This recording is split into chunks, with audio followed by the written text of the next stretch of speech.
Hello बच्चों, तो स्वागत है आपका आपके YouTube चैनल एसए स्टडीज में चैप्टर 4 क्लास 10 की पार्ट नंबर 4 में। किसमें? पार्ट नंबर 4 में, जिसमें मैं आपको कराऊंगा एनसीईआरटी की एक्सरसाइज, सारे एनसीईआरटी के सॉल्यूशन, वो भी एक्सरसाइज 4.2 के।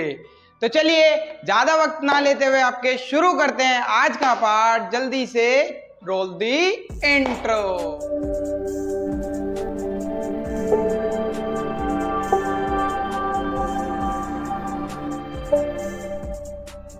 तो क्वेश्चन नंबर वन में दिया हुआ है, find the roots of the following quadratic equation by factorisation method. हमें जितनी भी इक्वेशन दे रखी है, पहला पार्ट, ये दूसरा पार्ट, ये तीसरा पार्ट, ये चौथा पार्ट, ये पांचवा पार्ट, इन सारे पार्ट्स में क्वाड्रेटिक इक्वेशन के क्या निकालने हैं? रूट्स निकालने हैं, यानी कि एक्स की वैल्यू निकालनी है, जीरोस निकालने हैं बाय फैक्टराइजेशन मेथड। और फैक्टराइजेशन को मिडिल टर्म स्प्लिट मेथड भी कहते हैं। तो चलिए शुरू करते हैं आज का एपिसोड, अपना पार्ट नंबर 4। दे रखा है x square minus 3x minus 10 is equal to 0। हमें एक क्वाड्रेटिक इक्वेशन दे रखी है, x square minus 3x minus 10 is equal to 0। कल मैंने आपको वो क्वाड्रेटिक इक्वेशन कराई थी जिसमें एक्स स्क्वायर के कोफिशिएंट में कुछ ना कुछ दिया हुआ था, पर आज इसमें जो है एक्स स्क्वायर के कोफिशिएंट में कुछ नहीं दिया है। तो सिर्फ हम किसका एलसीएम निकालेंगे? हम निकालेंगे कांस्टेंट वाली टर्म का, और ये क्या है? 10 है। तो 10 का जब एलसीएम निकाला हमने, 10 का जब फैक्टर बनाए, एक तो हुआ 2 और एक हुआ 5, दो फैक्टर बने। अब इन दोनों को प्लस माइनस करने पे तो 3 आ जाएगा, बिल्कुल 5 में से 2 चला गया तो 3 बच गया। तो चलिए लिखेंगे एक्स स्क्वायर। अब देखिए माइनस का है, तो माइनस का तो तभी आएगा जब हमारा बड़ा वाला जो नंबर होगा वो नेगेटिव होगा, क्योंकि बड़े वाले का ही क्या आता है? साइन आता है। तो minus 5x plus 2x minus 10 is equal to 0। यहां से हमने इस 10 का एलसीएम लिया, दो फैक्टर बने 2 और 5, और इसी को लिख दिया। अब देखिए इसमें और इसमें क्या कॉमन है? x कॉमन है, निकाल लिया x माइनस 5।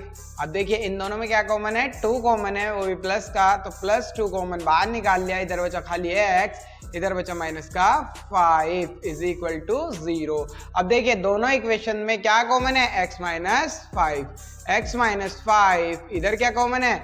x, इधर क्या बच गया? Plus 2 is equal to 0। अब हम क्या करेंगे? इन दोनों फैक्टर को एक एक बार करके 0 के इक्वेट कर देंगे। x minus 5 is equal to 0 and x plus 2 is equal to 0। तो यहां से वैल्यू आ जाएगी, माइनस का 5 था, साइड में जाकर के प्लस 5। एक वैल्यू आ गई x इज इक्वल टू 5, और दूसरा क्या आ जाएगा? x की वैल्यू प्लस का 2 था, साइड में जाकर के माइनस 2। तो एक वैल्यू आ गई हमारी x इज इक्वल टू 5, और दूसरी वैल्यू क्या आ गई? x is equal to minus 2। तो लिख देंगे therefore 5 and minus 2 are the roots of the given quadratic equation। ये जो हमें गिवन क्वाड्रेटिक इक्वेशन दे रखी है, इसके जो जीरोस आ गए या रूट्स आ गए, वो क्या आ गए? वो आ गए, एक आ गया 5, एक आ गया माइनस 2। तो ये हो गया हमारा सिंपल सा क्वेश्चन नंबर 1 का पार्ट नंबर 1। तो देखिए ये सारे ऐसे होंगे। अब पार्ट नंबर 2 में क्या दे रखा है? एक्स स्क्वायर का कोफिशिएंट दे रखा है कुछ। जब एक्स स्क्वायर का कोफिशिएंट कुछ होगा तो आपको तो पता ही है क्या करना है, पहले इस कोफिशिएंट को कांस्टेंट टर्म से मल्टीप्लाई करना है। तो 6 2 12, और 12 का जब हम एलसीएम निकालेंगे या फैक्टर बनाएंगे, वो क्या आएगा? 2 6 12, 2 3 6, 3 1 3। तो यानी कि यहां से 3 फैक्टर आए, पर हमें कितने चाहिए? 2। तो देखिए एक में ले लेता हूं 4 और एक में ले लेता हूं 3, क्योंकि 4 में से 3 चला जाएगा तो हमारा प्लस का 1 बच जाएगा। तो चलिए इसे भी कर देते हैं। 2x स्क्वायर, अब देखिए x की जगह मैं क्या लिख दूंगा? Plus 4x minus 3x minus 6 is equal to 0। क्यों?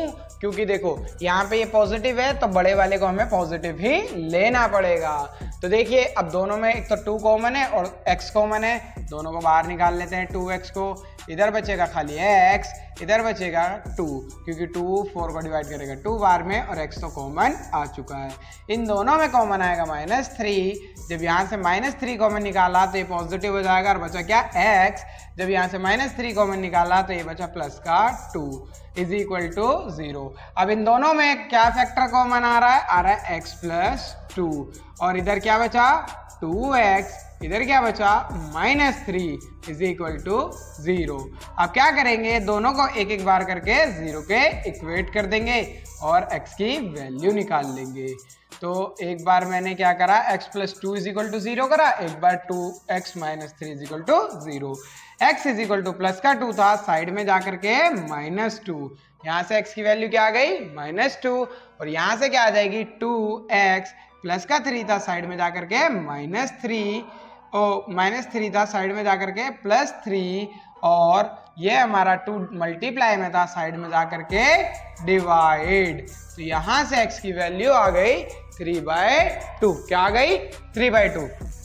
लिख देंगे therefore -2 and 3/2 are the factor of given equation, are the या roots of the given quadratic equation। हमें जो क्वाड्रेटिक इक्वेशन दे रखी है उसके क्या आ गए, रूट्स आ गए। क्या आ गए, रूट्स आ गए। एक आ गया -2, एक आ गया 3/2। तो चलिए ये है हमारा इंपॉर्टेंट क्वेश्चन। तो जल्दी से अपनी नोटबुक में बुक में मार्क कर लीजिए, हमारा एक्सरसाइज 4.2 का क्वेश्चन नंबर 1 का पार्ट नंबर 3 इंपॉर्टेंट है क्योंकि ये रूट में है और एक रूट वाला तो मैंने आपको कल एग्जाम्पल नंबर 5 भी, या आपको एग्जाम्पल नंबर 5 ही था, एग्जाम्पल नंबर 5 भी कराया था। तो चलिए अब इसको भी करा देते हैं, बहुत आसान है। क्या करना है, देखो x² का कोफिशिएंट दे रखा है, इससे बिल्कुल नहीं डरना है, रूट से भी। अब इस x² के कोफिशिएंट को सबसे पहले क्या करना है, इस कांस्टेंट टर्म से मल्टीप्लाई। तो देखिए √2 इंटू √2 यानी कि √4 और √4 का आंसर क्या आता है 2 और 10 2 5 2 10 और 10 के जब हम फैक्टर करेंगे तो फिर से वही आएगा 2 5 10 और 5 1 5। यानी कि अब हमने देखा कि दोनों का आंसर क्या आ गया 2 और 5 फैक्टर बन गए।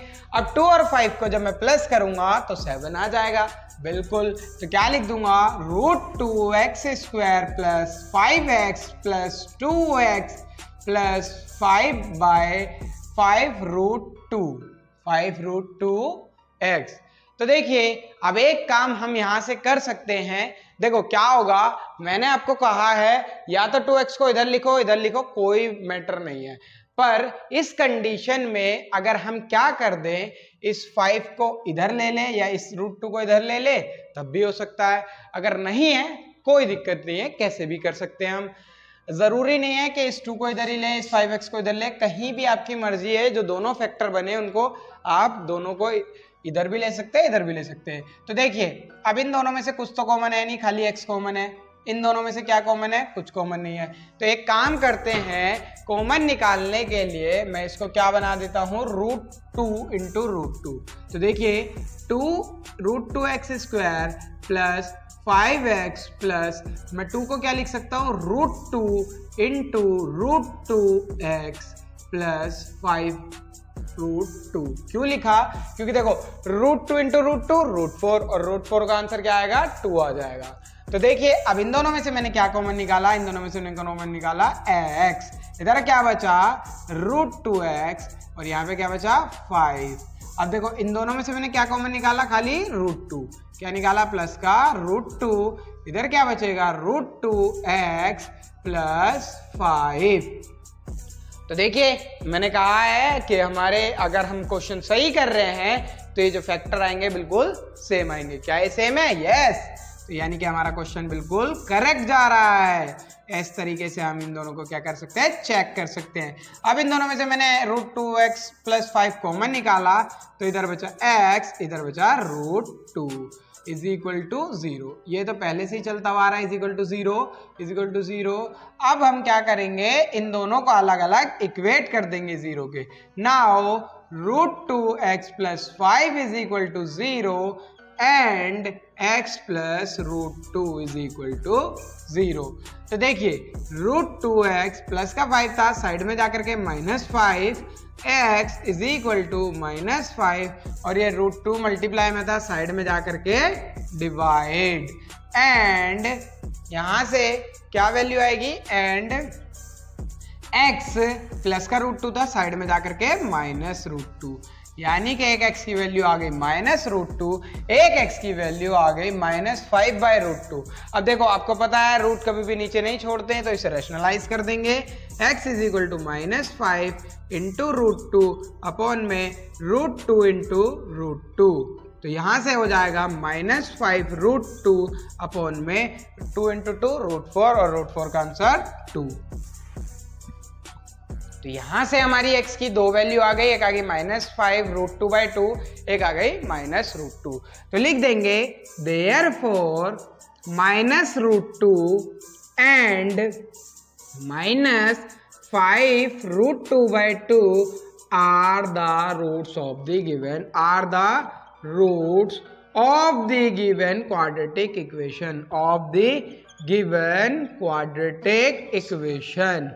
Given quadratic equation। ये हमारी गिवन क्वाड्रेटिक इक्वेशन के क्या आ गए रूट्स आ गए, हमारे क्या आ गए रूट्स। तो देखिए हम इसे जो है यहां पर भी छोड़ सकते हैं, पर आपको पता है क्लास 9th में हमने पढ़ा है कभी भी जो है हम रूट को डिनोमिनेटर में नहीं छोड़ते हैं, इसलिए हमें क्या करना पड़ गया उसका रैशनलाइज करना पड़ा। क्या करना पड़ा रैशनलाइज।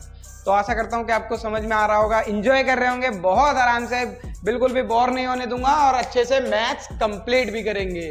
तो चलिए अब बचा हमारा क्वेश्चन नंबर 4, क्योंकि मैथ्स एक ऐसा सब्जेक्ट है अगर हमसे क्वेश्चन हो रहे हैं तो इंटरेस्ट आता जाता है, और अगर मान लो हमसे क्वेश्चन नहीं हो रहे हैं तो हम बोर हो जाते हैं और फिर हम साइड करके रख देते हैं। इसीलिए मैं आपके लिए हर एग्जाम्पल हर क्वेश्चन खुद करा रहा हूं, जिससे कि आपको मैथ को साइड रखने की जरूरत ना पड़े। तो चलिए चलते हैं अपने पार्ट नंबर 4 की तरफ। अब देखिए ये एक नया आया है, क्या है भैया, इसमें तो डिनोमिनेटर में है, कैसे इसका एलसीएम लेंगे। तो सबसे पहले करना कुछ नहीं है, इसके एलसीएम लो और सबको इक्वेट करो और जो डिनोमिनेटर में है उसको साइड में भेजो, वो 0 हो जाएगा। तो देखिए हर क्वेश्चन में कुछ ना कुछ नया सीखने के लिए मिल रहा है। तो तीनों का जब आप एलसीएम लोगे, देखो इसके नीचे कुछ नहीं है तो क्या आ गया 1, इसके नीचे कुछ नहीं है तो क्या आ गया 1। अब जब तीनों का एलसीएम लोगे तो क्या आएगा 8। अब 8 से इसे मल्टीप्लाई करोगे, 8 × 2 = 16x² माइनस 8x + 1 = 0। प्लस का 8 था, साइड और डिवाइड में 8 था, साइड में जाकर के मल्टीप्लाई, तो यहां से जो इक्वेशन बनेगी वो बनेगी 16x² माइनस 8x + 1 = 0। अब क्या करोगे, पहले 16 को 1 से मल्टीप्लाई करोगे तो आएगा 16, और जब 16 का क्या निकालोगे रूट्स निकालोगे या फैक्टर निकालोगे तो आएगा 2, 8 × 16, 2 4 × 8, 2 2 × 4 और 2 1 × 2, यानी कि यहाँ से 4 आ गए और आपको लाना क्या है -8। तो चलिए 2 2 × 4, 2 2 × 4, एक 4 ले लेते हैं, एक 4 ले लेते हैं, दोनों 4 को करेंगे 16 आ जाएगा और माइनस का 4 भी आ जाएगा। तो चलिए बन गए हमारे फैक्टर 16x² माइनस 4x + 1 = 0। अब देखिए इसमें और इसमें क्या कॉमन है, 4x कॉमन है, इससे हम 4 को डिवाइड करेंगे, यहाँ बचेगा 4, यहाँ पे बचेगा 1x, क्योंकि x² था, 1x बाहर कॉमन निकाल लिया। अब यहां से जब 4x कॉमन निकाला तो यहाँ तो कुछ नहीं है, 1 बचा। अब देखिए इन दोनों में कुछ कॉमन नहीं है तो हम यहाँ से -1 कॉमन निकाल सकते हैं। -1 कॉमन निकाला तो ये पॉजिटिव हो गया, ये पॉजिटिव था तो ये नेगेटिव हो गया, = 0। क्या अब ये दोनों सेम आ गए? यस। अब इसमें से मैंने 4x - 1 को कॉमन निकाल लिया और इधर क्या बचा 4x - 1। तो आपने देखा ये वाली कंडीशन हो गई जिसमें दोनों रूट्स कैसे आएंगे, इक्वल आएंगे। तो चलिए अब इन दोनों को इक्वेट कर देते हैं, 0 के 4x - 1 = 0 एंड 4x - 1 = 0। 4x ये माइनस का 1 साइड में जाकर के +1, x = 1/4 और दूसरा वाला भी क्या आ जाएगा, x = 1/4।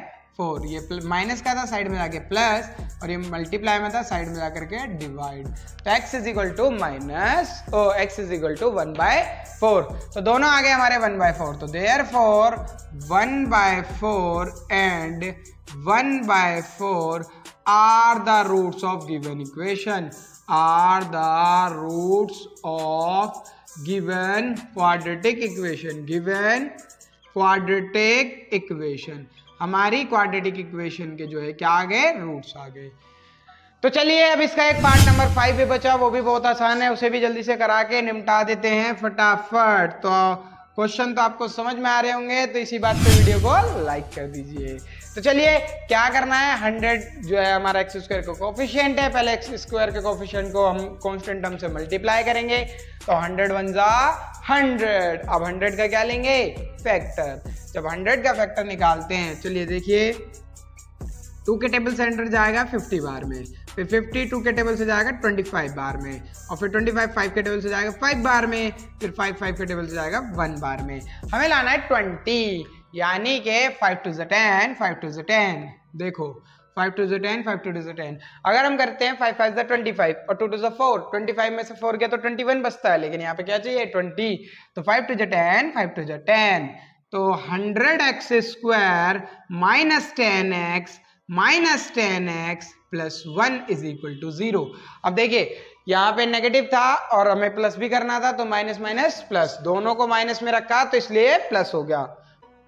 अगर मैं दोनों को क्या कर रखता, प्लस में रखता, तो यहाँ पे साइन नेगेटिव नहीं आ पाता, इसलिए मैंने क्या करा, दोनों को नेगेटिव में रखा है। अब दोनों में से मैं क्या कॉमन निकाल लेता हूँ, 10x कॉमन निकाल लेता हूँ। क्या निकाल लेता हूँ, 10x कॉमन निकाल लेता हूँ। इधर बचा 10x माइनस 1, इधर से माइनस 1 कॉमन निकाल लेता हूँ, इधर बचा 10x minus 1 is equal to 0।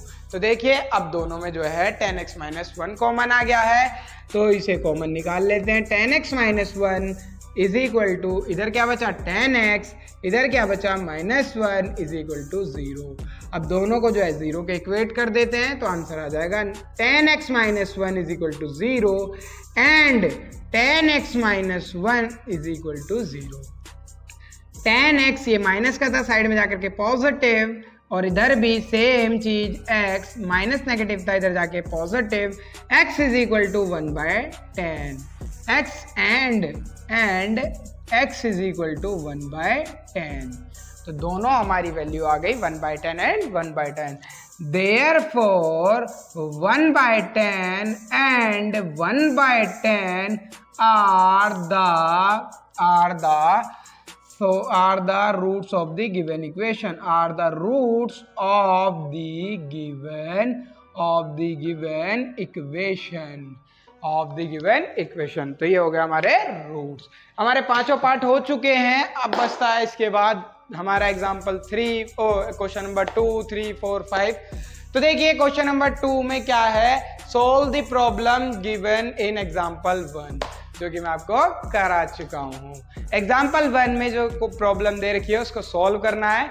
मैं जो है पार्ट नंबर 2 में अपने एग्जाम्पल की वीडियो बना चुका हूँ। आपको अच्छे से मैंने जो है उस वर्ड प्रॉब्लम को समझाया है, उससे क्वाड्रेटिक इक्वेशन बनाई है, और आज का होमवर्क आपका ये है कि आपको उसको क्वाड्रेटिक इक्वेशन को सॉल्व करना है। तो पार्ट नंबर 2 का जो है लिंक डिस्क्रिप्शन में मिल जाएगा आपको, और जिस भी बच्चे ने ये नहीं लिखा है उसे भी उसका लिंक आज डिस्क्रिप्शन में मिल जाएगा। तो आपको ये क्वेश्चन समझ में आ रहे हैं, तो बहुत अच्छी बात है। तो चलिए अब मेरे साथ क्वेश्चन नंबर 3 की तरफ। क्वेश्चन नंबर 3 में क्या है देखते हैं। Find two number whose sum is 27 and product is 182। तो बच्चा पार्टी, सम का मतलब क्या होता है, सम का मतलब होता है प्लस, और प्रोडक्ट का मतलब क्या होता है, प्रोडक्ट का मतलब होता है मल्टीप्लाई। तो हमारे पास दो नंबर हैं, उन दो नंबर का जो सम है यानी कि उन दोनों का जो प्लस है वो है 27, और उन दोनों का जो प्रोडक्ट है वो है 182। मानने की बात है, अगर मान लो मैं और एक मेरा दोस्त है, मेरे पास हैं, हम दोनों के पास हैं 20 रुपए। कितने रुपए हैं, 20 रुपए। और मेरे पास अगर मान लो उनमें से 8 रुपए हैं। कितने हैं? 8 रुपए हैं। तो मेरे दोस्त के पास कितने होंगे? जल्दी से कमेंट करके बताओ कितने होंगे मेरे दोस्त के पास। क्या भैया, कितना आसान क्वेश्चन पूछ लिया। जो टोटल है उसमें से जितने मेरे पास है उसे क्या कर दो? माइनस कर दो। यानी कि 20 में से 8 को माइनस कर दो तो कितने बचेंगे? 12 बचेंगे। कितने बचेंगे? 12 बचेंगे। तो ऐसे ही है, दो नंबर है जिनका सम 27 है। अगर उनमें से मैंने एक को x मान लिया तो दूसरा ऑटोमेटिकली क्या हो जाएगा? 27 माइनस एक्स। ये मत करना है यहाँ पे x माइनस 27, क्योंकि बहुत बच्चे कर देते हैं x माइनस 27 जो कि गलत हो जाता है। तो चलिए करा देता हूं इसे भी। क्या है? लेट द फर्स्ट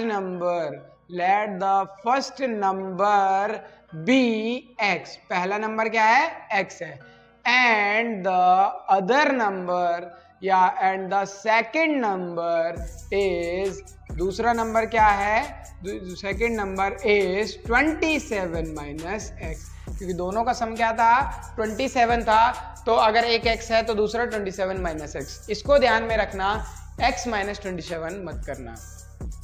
तो अब क्या है? अकॉर्डिंग टू क्वेश्चन में क्या कहा है? Their product is equal to 182। उनका प्रोडक्ट क्या है? 182 है। तो पहला क्या है? x, दूसरा क्या है? 27 minus x is equal to 182।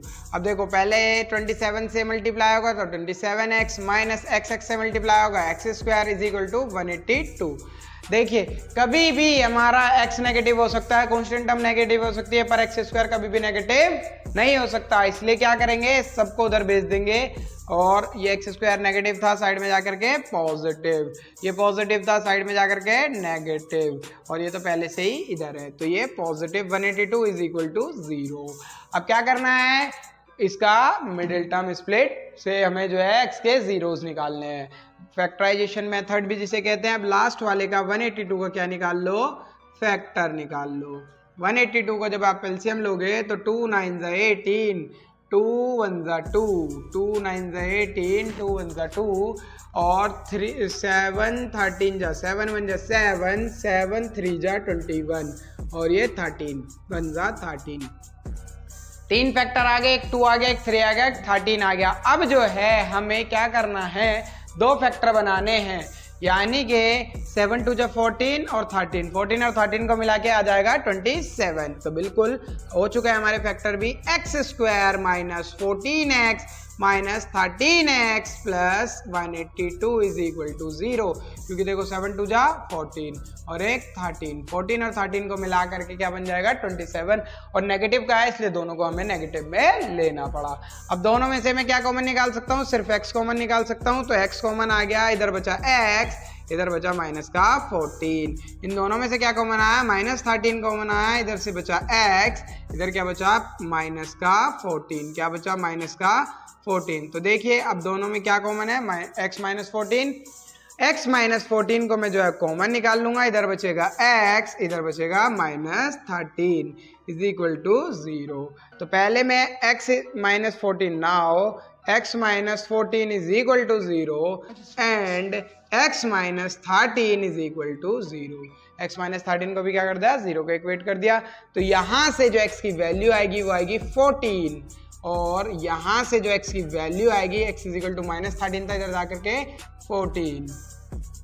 तो देखिए, एक वैल्यू आई x की वैल्यू 14, एक दूसरी वैल्यू आई x की 13। तो दो वैल्यू आई हैं, ये दोनों एक्सेप्टेबल हैं। अगर x की वैल्यू 13 है, यानी कि पहला नंबर अगर 13 है तो दूसरा नंबर क्या हो जाएगा? ऑटोमेटिकली 14 हो जाएगा। और अगर पहला नंबर 14 है तो दूसरा नंबर ऑटोमेटिकली क्या हो जाएगा? 13 हो जाएगा। तो यहाँ लिख देंगे therefore if first number is 14, then second number is 13. Second number is 13. And if first number is 13, then second number is automatically 14। ये दोनों ही वैल्यू एक्सेप्टेबल हैं। अगर पहला जो है हमारा नंबर 14 हो गया तो दूसरा 13 होगा, और अगर दूसरा हमारा पहला 13 हो गया तो दूसरा 14 होगा। तो देखिए बहुत ही आसान क्वेश्चन था। अब चलते हैं अपने क्वेश्चन नंबर 4 की तरफ। क्वेश्चन नंबर 4 में क्या कहा है, find two consecutive positive integer sum of whose square is 365। Important, 2 नंबर में कभी भी पूछ लेता है इस क्वेश्चन को, 2 नंबर में स्कूल में दे देता है, आपके आपके जो है आपके स्कूल टेस्ट में यूटीज में आ जाता है। क्या कहा है, कंसेक्यूटिव। सबसे पहले समझने की बात है कंसेक्यूटिव। कंसेक्यूटिव क्या होता है, लगातार एक के बाद एक जो आते हैं। पॉजिटिव यानी कि प्लस वाले, इंटीजर यानी कि जो भी हमारे 0 से ऊपर होते हैं, 0 1 2 3 4 5 6 7 8 9 10, और 0 जो है वो पॉजिटिव नहीं है तो इसलिए 0 को हटा देंगे। 1 2 3 4 5 6 7 8 9 10 इन्फिनिटी तक, उनमें से 2 कंसेक्यूटिव। कंसेक्यूटिव मतलब एक के बाद एक। अगर पहला x है तो दूसरा x + 1 होगा, क्योंकि अगर पहला नंबर 1 है तो दूसरा नंबर तो 2 ही होगा, तीसरा नंबर 3 होगा। तो अगर मैंने पहले को x लिया है तो दूसरा क्या होगा, x + 1 हो जाएगा। तो 2 कंसेक्यूटिव पॉजिटिव इंटीजर हैं, अगर पहला x है तो दूसरा x + 1। तो चलिए लिखते हैं इसे भी answer. Late the first consecutive positive integer is positive integer vx. Then the second consecutive positive integer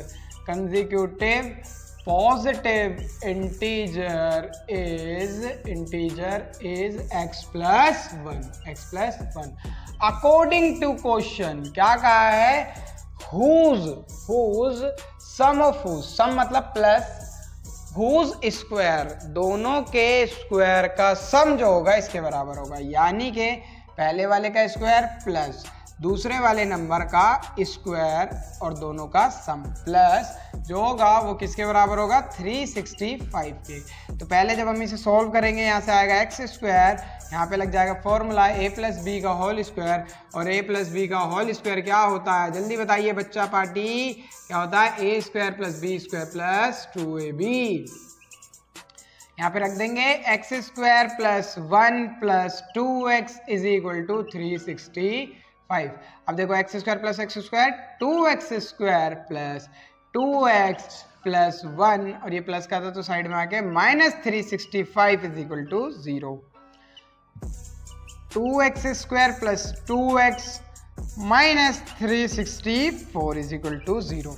तो देखिए हम इस क्वेश्चन को कर सकते हैं, इसको इससे मल्टीप्लाई करके तब भी एलसीएम ले सकते हैं। बाकी अगर हम इसे छोटा बना लेते हैं, यानी कि शॉर्ट फॉर्म में बना लेते हैं, तो ज़्यादा बेहतर रहता है। तो मैं तीनों में से सब में से 2 को जो है कॉमन निकाल के साइड में भेज देता हूँ, वो डिवाइड हो जाएगा। अगर मैंने यहाँ से 2 को कॉमन निकाला, यहाँ बचा x² प्लस यहाँ से 2 कॉमन गया तो यहाँ बचा x, माइनस यहाँ से 2 कॉमन आया तो 2 × 1 = 2, 2 × 8 = 16, और 2 × 2 = 4 = 0। अब ये 2 मल्टीप्लाई में था, साइड में जाकर के डिवाइड, x² + x - 182 = 0। अब क्या करेंगे, इस कांस्टेंट टर्म का क्या निकालेंगे, एलसीएम निकालेंगे। क्या निकालेंगे, एलसीएम निकालेंगे 182 का, और 182 का एलसीएम क्या आएगा, 2 × 9 = 18, और 2 × 1 = 2, और 7 × 1 = 7, 7 × 3 = 21, और ये 13 13 × 1 = 13। अब देखो हमें लाना है प्लस का 1, तो एक ले लेते हैं हम 14 और एक ले लेते हैं 13। 14 और 13, 14 में से जब 13 चला जाएगा तो क्या बच जाएगा, 1 बच जाएगा, वो भी प्लस का। तो इसलिए हमें 14 को क्या लेना पड़ेगा, पॉजिटिव, और 13 को क्या लेना पड़ेगा, नेगेटिव। तो आएगा x² + 14x - 13x - 182 = 0।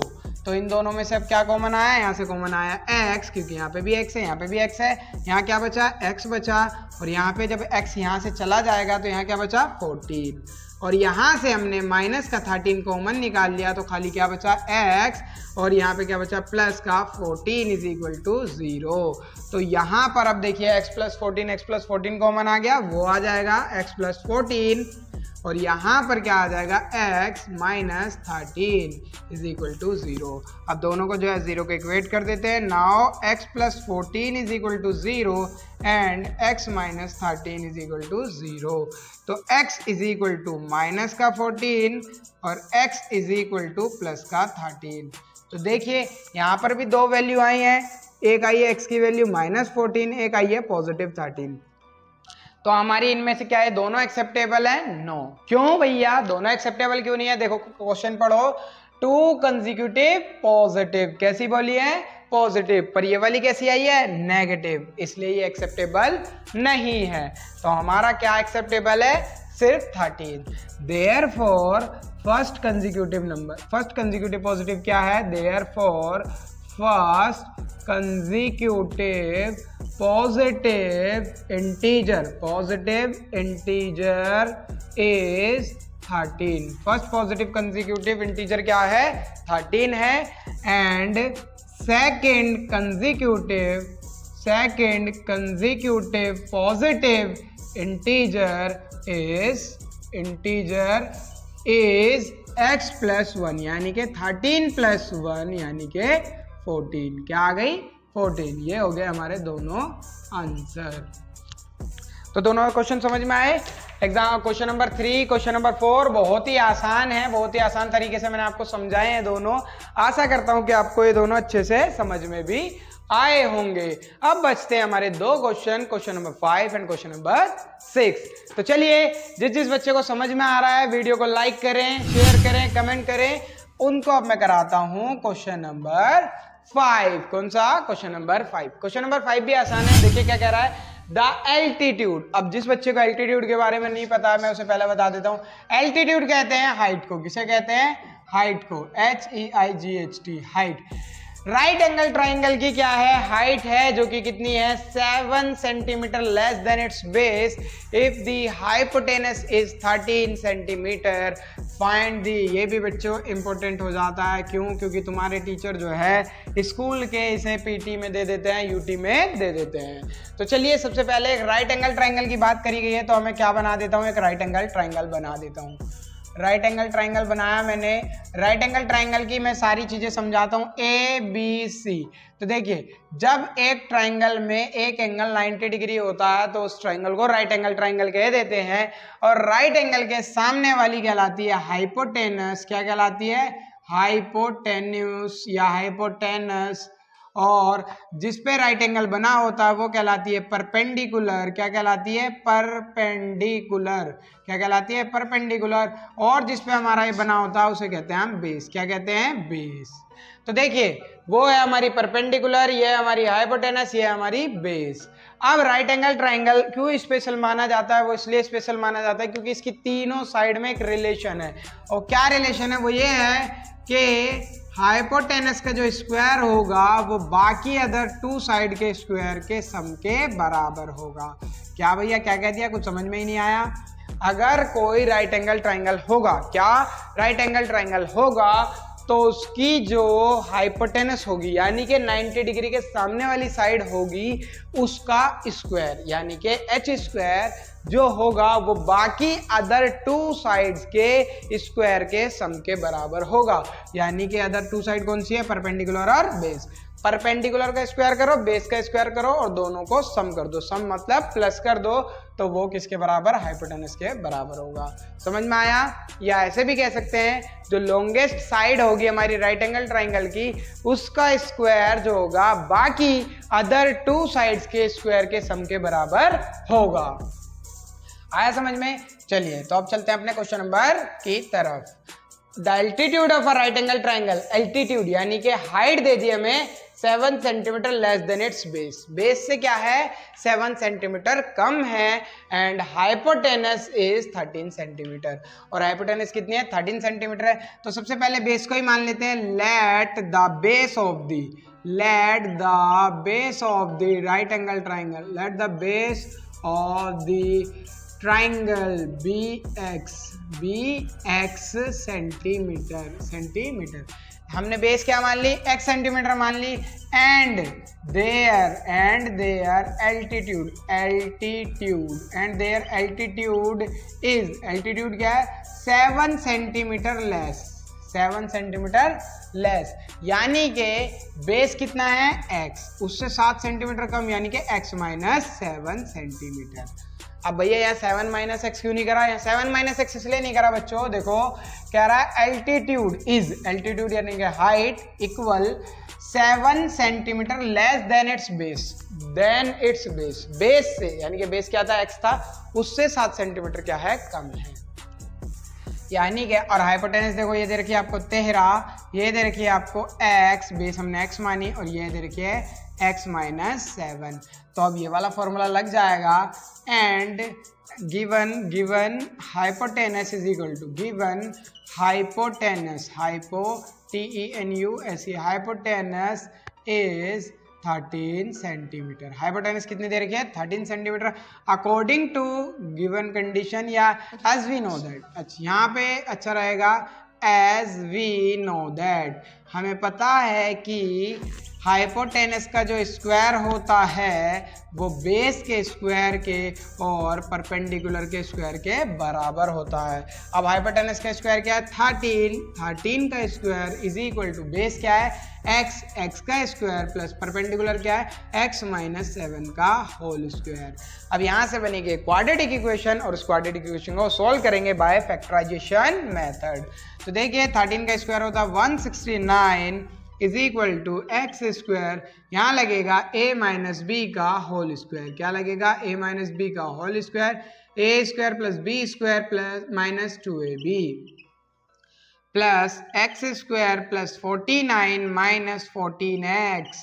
तो देखिए x प्लस x कितना हो गया हमारा 2x स्क्वायर प्लस माइनस ये 14x था, माइनस का 14x, ये प्लस का 49 है, और ये जो हमारा 169 साइड में जाकर के माइनस 169 इज इक्वल टू 0, इधर कुछ नहीं बचा तो 0। तो देखिए 2x स्क्वायर माइनस 14x, और 9 में से 9 गया 0, 6 में से 4 गया 2, 120 माइनस का 120 इज इक्वल टू 0। तो देखिए यहाँ से भी 2 कॉमन आ सकता है, और हम इसे शॉर्ट फॉर्म में कर सकते हैं। तो देखो बेहतर यही है कि जितना ज़्यादा शॉर्ट हो सके कर लो, जिससे हमारी कैलकुलेशन एरर कम हो जाती है। 2 कॉमन निकाल लिया, इधर बचा खाली x square minus 7x minus 60 is equal to 0। तो देखो अब ये 2 मल्टीप्लाई में था, साइड में जा करके डिवाइड, और x square minus 7x minus 60 is equal to 0। तो यहाँ से हमारी इक्वेशन बन गई। अब इस इक्वेशन में से अब इस 60 का क्या निकालेंगे, एलसीएम निकालेंगे। तो 60 का एलसीएम क्या आएगा, 2 3 जा, 2 38 जा, फिर 2 15 जा, 3 5 जा, और 5 1 जा। हमें क्या लाना है, 7 लाना है। तो 7 कैसे आएगा, 5 3 जा 15 माइनस 4, 15 में से 4 गया 11, नहीं आएगा। 3 2 जा 6 2 जा 12, 12 में से 5, यस 3 2 जा 6 2 जा 12, ये आ गया 12 और एक आ गया 5। तो हमारा पेयर बन चुका है। X square minus 12x plus 5x और माइनस 60 इज इक्वल टू 0। तो भैया ये माइनस का 12 इसलिए रखा क्योंकि माइनस प्लस माइनस, और बड़े में माइनस है इसलिए तभी इसमें माइनस आएगा। अब देखो यहाँ से दोनों में से मैंने कॉमन निकाल लिया x, तो यहाँ बचा x माइनस 12, और इधर से मैं कॉमन निकालूंगा 5, तो इधर बचेगा x minus 12 is equal to 0। अब दोनों में क्या कॉमन है, x माइनस 12, और हमारा इधर क्या कॉमन, इधर क्या बच गया x, इधर क्या बच गया प्लस का 5 इज इक्वल टू 0। अब दोनों को एक एक बार 0 के इक्वेट कर देंगे। Now x minus 12 is equal to 0 और x minus 5 is equal to 0। तो यहाँ से जो वैल्यू आ गई वो आ गई x is equal to 12 centimeter और x is equal to minus का हमारा ये प्लस का 5 था, तो साइड में जा करके माइनस 5। तो क्या ये बताइए मुझे, कोई भी साइड कभी भी नेगेटिव हो सकती है क्या? नहीं हो सकती भैया। तो इसलिए ये वाली वैल्यू एक्सेप्टेबल नहीं है। हमारी कौन सी वैल्यू एक्सेप्टेबल है? खाली x इज इक्वल टू 12 वाली। तो क्या लिख देंगे अब यहाँ पर हम कि हमारा बेस क्या आ गया, वो आ गया 12 और हमारी हाइपोटेनस क्या आ गई, वो आ गई 5। क्या आ गई, 5। तो therefore the base of a triangle, therefore the base of a triangle is x यानी कि 12 centimetre and its height, its altitude is x minus 7 यानी कि क्या आ गया 12 minus 7 is equal to 5 centimeter. हमारी एल्टीट्यूड क्या आ गई 5 सेंटीमीटर और हमारी जो है बेस क्या आ गया, वो आ गया 12 सेंटीमीटर। तो इस तरीके से हमारा क्वेश्चन नंबर 5 भी समाप्त हो चुका है। अब बचा है हमारा एक क्वेश्चन यानी कि क्वेश्चन नंबर 6 जो कि है कॉटेज इंडस्ट्री वाला, जो कि मैंने आपको एग्जाम्पल नंबर 6 के तरह एग्जाम्पल नंबर 5 कराया था एनसीईआरटी का। तो चलिए, या एग्जाम्पल नंबर 1 का पार्ट 2 कराया था कॉटेज इंडस्ट्री वाला। सेम वही कॉन्सेप्ट रहेगा जो कॉन्सेप्ट मैंने आपको उसमें समझाया था। तो चलिए अब उसे भी जल्दी से निपटाते हैं और खत्म करते हैं अपनी एक्सरसाइज 4.2 को भी फटाफट। तो चलिए एग्जाम्पल क्वेश्चन नंबर 6 की तरफ। क्वेश्चन नंबर 6 में हमसे कहा है a cottage industry produce a certain number of a pottery article in a day. यानी कि कॉटेज इंडस्ट्री है, कुछ आर्टिकल बना रही है एक दिन में। It was observe on a particular day the cost of production of each article was 3 more than the twice the number of article produced on that day। एक दिन में जितने आर्टिकल बन रहे हैं उसके 2 गुना से 3 ज्यादा जो है एक आर्टिकल की क्या है, कॉस्ट है। और आपको आगे क्या दे रखा है, if the total cost of production on that day was ₹19। और एक दिन की जो कॉस्ट है वो कितनी है, 90 रुपए है। Find the number of article produced and the cost of each article. एक तो हमें नंबर ऑफ आर्टिकल निकालने के एक दिन में कितने बन रहे हैं, एक निकालनी है कॉस्ट हर आर्टिकल की। तो देखिए, एक दिन की प्रोडक्शन निकालने का सीधा सीधा सा फॉर्मूला होता है कि जितने नंबर ऑफ आर्टिकल एक दिन में बनाए हैं उनको एक आर्टिकल की कॉस्ट से मल्टीप्लाई कर दो तो एक दिन की पूरी कॉस्ट आ जाएगी। ये कॉन्सेप्ट है, इसको याद रखना। सारे क्वेश्चन इजीली हो जाएंगे आर्टिकल वाले या कॉटेज इंडस्ट्री वाले। सबसे पहले अपनी नोटबुक निकालें, बुक निकालें, इस पे लिखें मोस्ट इंपोर्टेंट। क्या लिखें, मोस्ट इंपोर्टेंट। ये तो आ ही जाता आपके एग्जाम में, फर्स्ट टर्म के एग्जाम में देखने को जरूर मिलेगा ये क्वेश्चन। तो चलिए अब कराते हैं क्वेश्चन। तो सबसे पहले मैंने कहा था कि हमेशा क्वेश्चन की लास्ट वाली लाइन पढ़ें और उसे माने। Find the number of article produced and the cost of each article. तो सबसे पहले late the number of article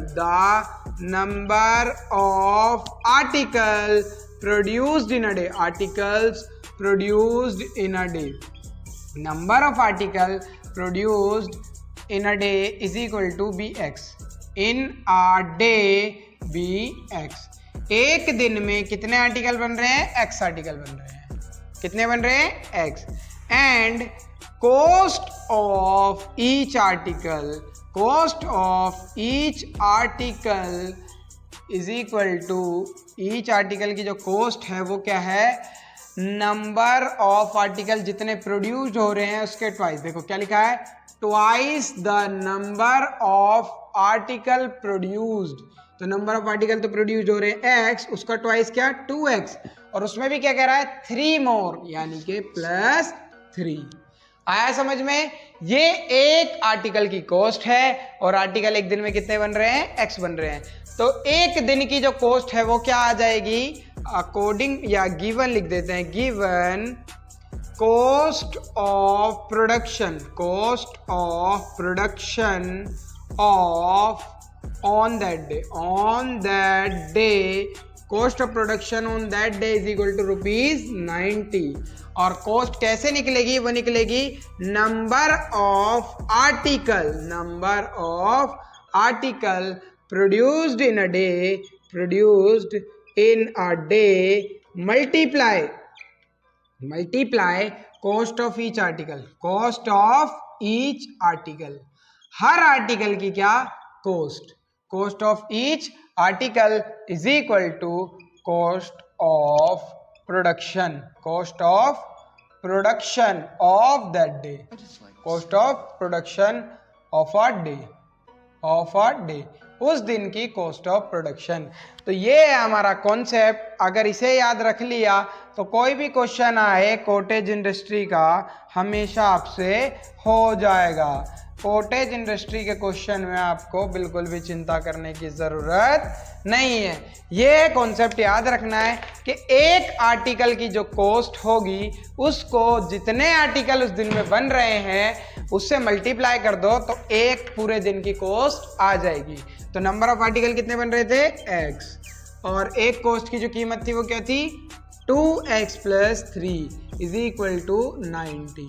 तो इसको ब्रैकेट में रखना इसलिए ज़रूरी था क्योंकि ये जो बाहर वाला है दोनों से मल्टीप्लाई होगा। जब 2x से x मल्टीप्लाई होगा 2x² plus 3x is equal to 90, plus का 90 है साइड में आकर के -90 हो जाएगा, plus 3x -90 is equal to 0। तो अब क्या करेंगे, शॉर्ट तो हो नहीं सकता, तो अब क्या करेंगे पहले 90 से इसे मल्टीप्लाई करेंगे, ये जो होगा इससे मल्टीप्लाई होगा, 92 × 80 180।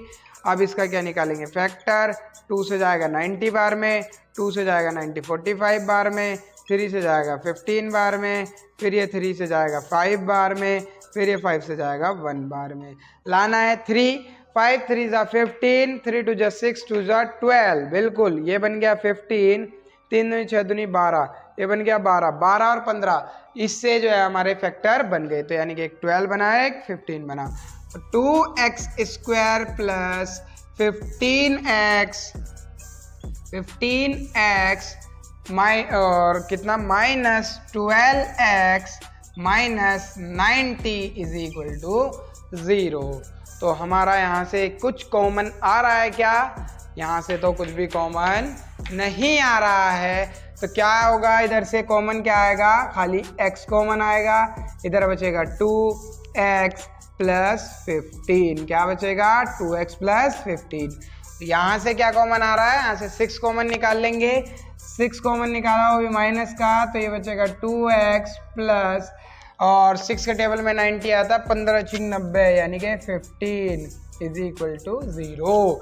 अब दोनों में क्या कॉमन आ रहा है 2x प्लस 15, इसको निकाल लेंगे, 2x प्लस 15 को मैंने कॉमन निकाल लिया, इधर क्या बचा x, इधर क्या बचा -6 इज इक्वल टू 0।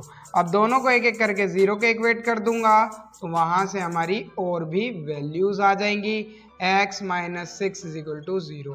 तो यहाँ से जो वैल्यू आई वो आई -15 और 2 मल्टीप्लाई में था साइड में जाकर डिवाइड, और x इज इक्वल टू -6 था साइड में जाकर के +6। तो मुझे बताइए किसी भी कोई भी हमारे नंबर ऑफ आर्टिकल कभी भी नेगेटिव में आ सकते हैं, नहीं आ सकते। तो ये बात हमेशा ध्यान रखना कि हमारी आर्टिकल वगैरह ना तो वो नेगेटिव में आ सकती है और ना ही वो फ्रैक्शन में आ सकती है। इसलिए इस वैल्यू को हमने क्या कर दिया, नेगलेक्ट कर लिया, इस वैल्यू को मानी नहीं जाएगी, और x की वैल्यू क्या हो जाएगी वहाँ पे फिर 6 हो जाएगी। क्या हो जाएगी, x की वैल्यू 6 हो जाएगी। तो फिर लिख देंगे यहाँ पर हम कि हमसे क्या पूछा था, हमसे पूछा था therefore number of article produced in a day, number of article produced in a day is equal to produced in a day is x, यानी के 6। कितने आर्टिकल बन रहे हैं, 6 आर्टिकल बन रहे हैं। And cost of each article, cost of each article, और हर आर्टिकल की कॉस्ट क्या हो जाएगी, cost of each article, her article की जो कॉस्ट है वो क्या होगी 2x प्लस 3 था, क्या था 2x प्लस 3, यानी कि 2 × 6 प्लस 3, 6 2 = 12 प्लस 3 यानी कि ₹15। हर आर्टिकल की कॉस्ट क्या हो गई? 15 हो गई। तो देखिए 15 छिक 90, क्या हमारा एक दिन की कॉस्ट आ गई? बिल्कुल आ गई, 15 छिक 90। तो इस तरीके से हमारी एक्सरसाइज 4.2 क्या हो चुकी है? कंप्लीट। क्या हो गई है? कंप्लीट। अगर आपको इसमें कोई डाउट है तो आप जल्दी से कमेंट कर सकते हैं। बाकी हमारी वीडियो को देखने के लिए, हमारे साथ बने रहने के लिए आपका बहुत बहुत धन्यवाद। मैं हूं आपका सानू भैया, आपको जो है हमारी वीडियोस में स्वागत है। ऐसे ही मैं आपके लिए और भी वीडियोस लाता रहूंगा। अब मैं आपको समझाऊंगा कॉन्सेप्ट किसका? क्वाड्रेटिक फॉर्मूले का। तो आज के लिए इस वीडियो में इतना ही। मिलते हैं नई वीडियो के साथ, नई ऊर्जा के साथ, नई उमंग के साथ। तब तक के लिए take care, bye bye, good day.